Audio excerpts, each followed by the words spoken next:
Hello everyone, welcome back to my channel concept of physics by Anurag sir. आज का explanation है Bohr orbit for hydrogen atom and hydrogen like atoms.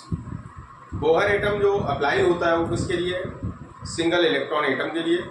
तो single electron atom like hydrogen या hydrogen like atom, इसमें जितने भी term है और रेडियस ऑफ द ऑर्बिट जहाँ इलेक्ट्रॉन रेवोल्यूशन करता है अराउंड द न्यूक्लियस, तो इसकी ऑर्बिट की रेडियस कितनी हो, रेडियस कैलकुलेट कराएंगे।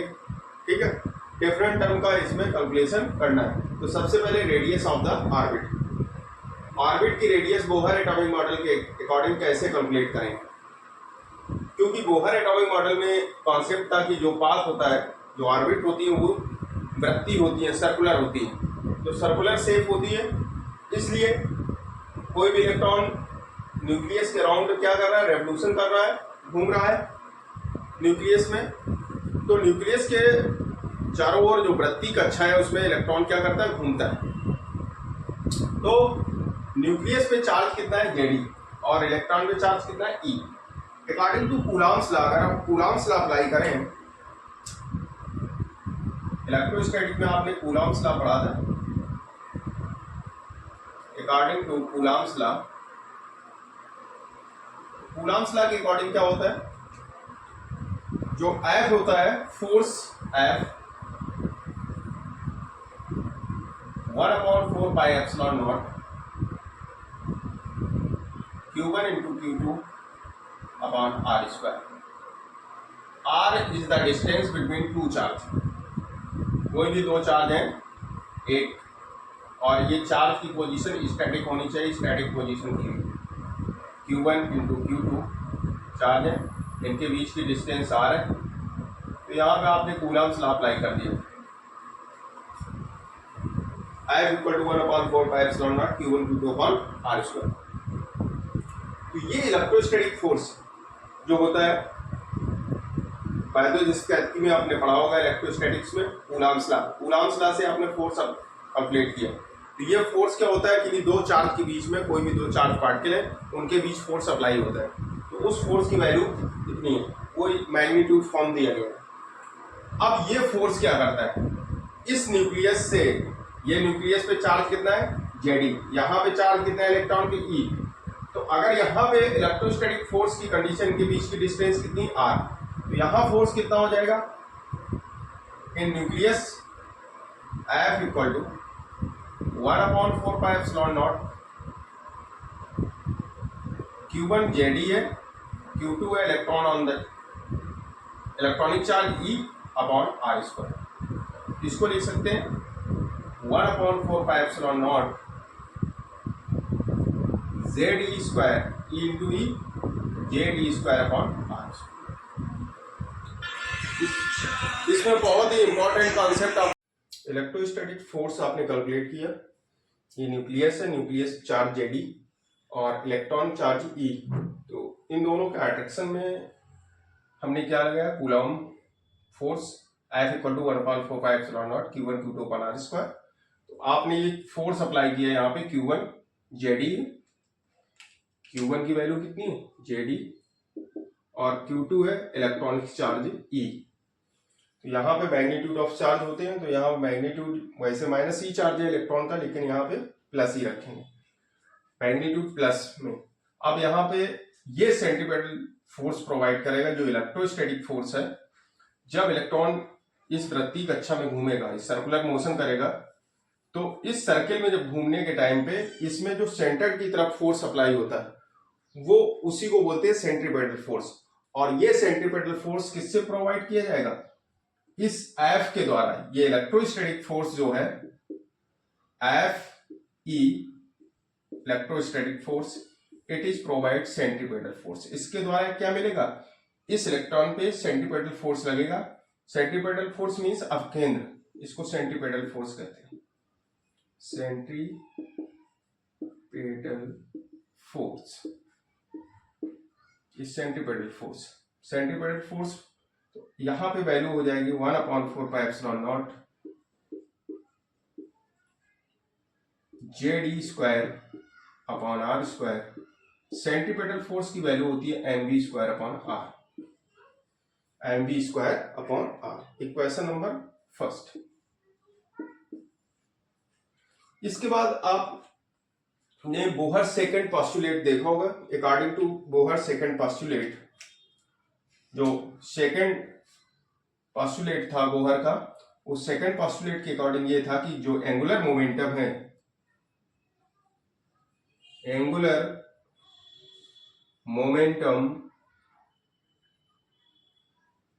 ऑफ इलेक्ट्रॉन, एंगुलर मोमेंटम को जे से रिप्रेजेंट करते हैं और ये integer multiple of h upon 2 पाई।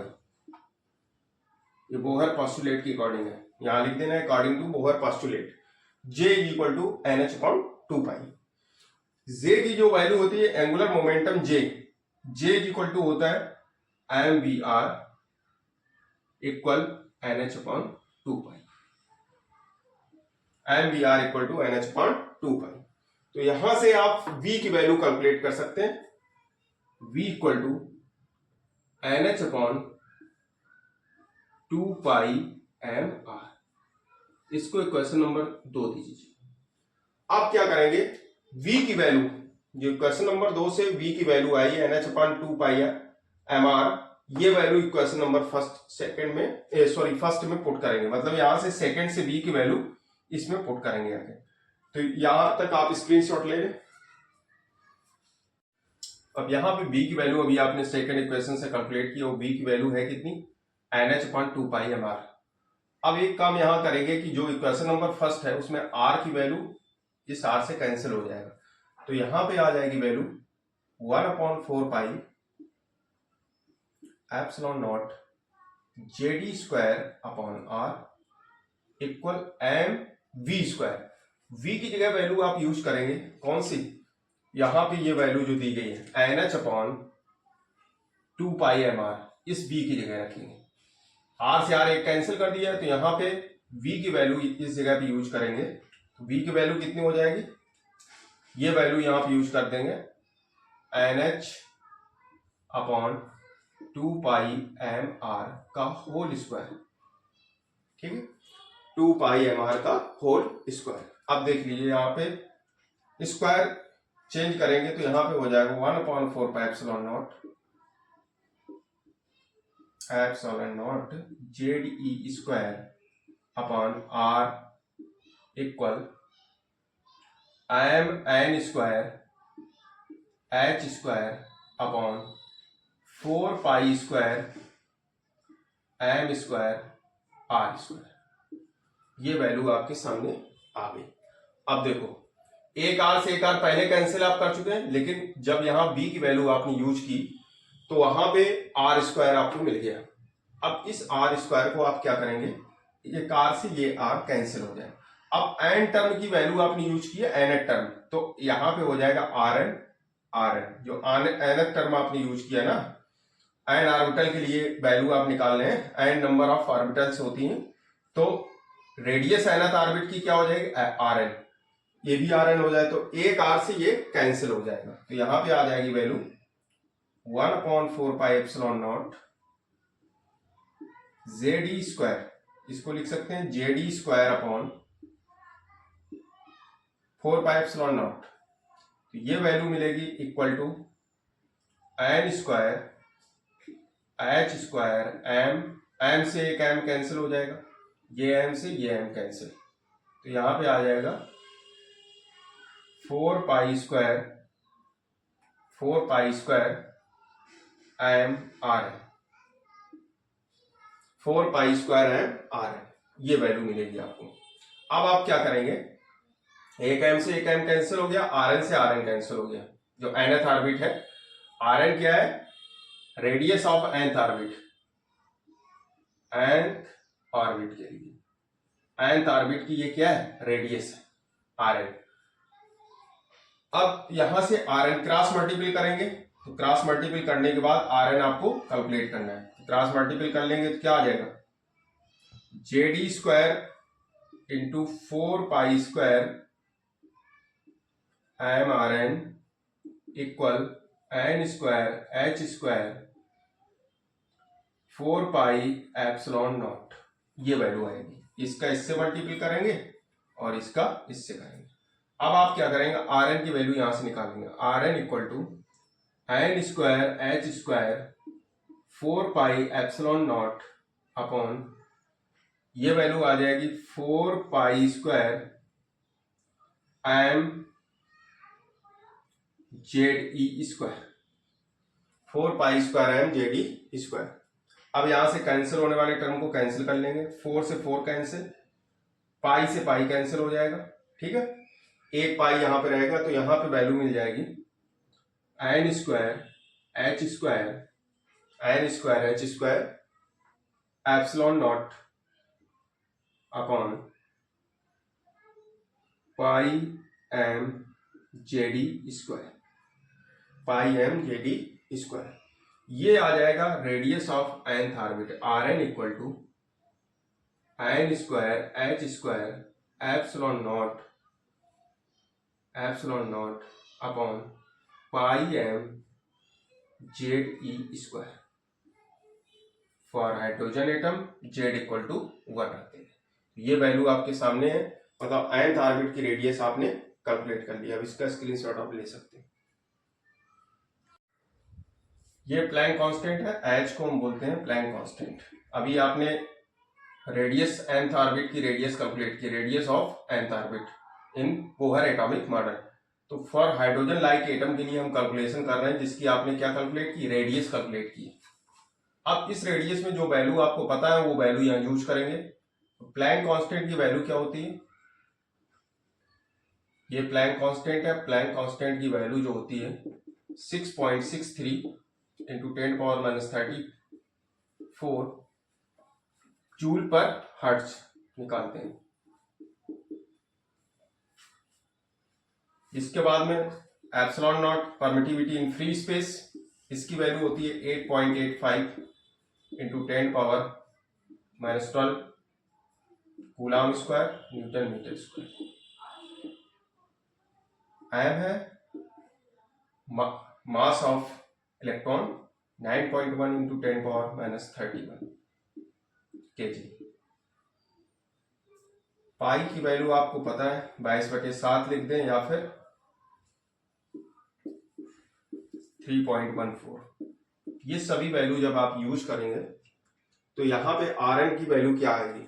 अब ये सब वैल्यू यहां पे यूज करेंगे, आर एन इक्वल टू आ जाएगा एप्सिलॉन नॉट की, जब प्लैंक कांस्टेंट की वैल्यू रखेंगे 6.63 इंटू 10⁻34 का होल स्क्वायर, एप्सिलॉन नॉट की value into 8.85 into 10⁻12 into n square, ये nth orbit, number of nth orbit. अब यहां पे वैल्यू आपको पाई की देना है, पाई कितना है 3.14 into mass of electron 9.1 into 10⁻31। इसके बाद चार्ज ऑन इलेक्ट्रॉन, ई की वैल्यू आपको पता होगी, चार्ज ऑन इलेक्ट्रॉन क्या होता है, ई इक्वल टू, ई की वैल्यू होती है 1.6 इंटू 10⁻19 कूलम। ये ई की वैल्यू यहां पे यूज करेंगे, तो चार्ज ऑन इलेक्ट्रॉन आ जाएगा 1.6 इंटू 10⁻30 -19, 1.6 इंटू 10⁻19 स्क्वायर हो जाएगा, क्योंकि ई स्क्वायर इंटू जेड। जब ये कैलकुलेशन आप करेंगे तो कैलकुलेशन की वैल्यू आपको एंगस्ट्रॉम के टर्म में अगर कैलकुलेट करना है तो r n is equal to हो जाएगा। कैलकुलेशन के बाद में आप कैलकुलेशन करके कमेंट बॉक्स में बताना कितना कैलकुलेशन आपका आया। इसकी वैल्यू हम लिखे दे रहे हैं आपके सामने 0.53 n square upon z. Angstrom में वैल्यू आपको कैलकुलेट करना है, टोटल कैलकुलेशन करेंगे और कैलकुलेशन करने के बाद 1.6 इंटू 10⁻19 का से डिवाइड कर देंगे तो ये एंगस्ट्रॉम में वैल्यू आ जाएगी। तो एंगस्ट्रॉम में वैल्यू कैलकुलेट करके यहां पे वैल्यू निकालेंगे। 1 एंगस्ट्रॉम इज इक्वल टू कितना होता है, 1 एंगस्ट्रॉम इक्वल 10⁻10 मीटर। ये 1 एंगस्ट्रॉम की वैल्यू, 10⁻10 का टर्म जहां मिलेगा 1 एंगस्ट्रॉम हो जाएगा। तो ये न्यूमेरिकल वैल्यू आपने nth radius of nth orbit 0.53 n square upon z angstrom. अब आप यहां देख सकते हैं कि अगर हाइड्रोजन लाइक एटम के लिए कैलकुलेशन करें तो हाइड्रोजन के लिए Z equal to for H atom यहां लिखेंगे, for H atom Z equal to 1। Hydrogen का एटॉमिक नंबर Z कितना होता है 1, तो Z इक्वल टू 1। तो हाइड्रोजन के लिए फॉर हाइड्रोजन एटम के लिए वैल्यू आ जाएगी Rn equal to 0.53 n square angstrom. ये अब यहां से आप कैलकुलेशन कर सकते हैं। फर्स्ट ऑर्बिट को हम बोलते हैं n इक्वल टू 1 रखेंगे, लेकिन उस फर्स्ट ऑर्बिट को बोलते हैं R0। अगर फर्स्ट ऑर्बिट की रेडियस आपको ये कैलकुलेट करनी है तो इसको हम बोलते हैं R0 से रिप्रेजेंट करते हैं। तो n इक्वल टू 1 रख देंगे इसमें, तो फर्स्ट ऑर्बिट की रेडियस क्या आ जाएगी R0 equal to 0.53 angstrom. 0.53 angstrom value कितनी मिलेगी? फर्स्ट ऑर्बिट की value R0 equal to 0.53 angstrom.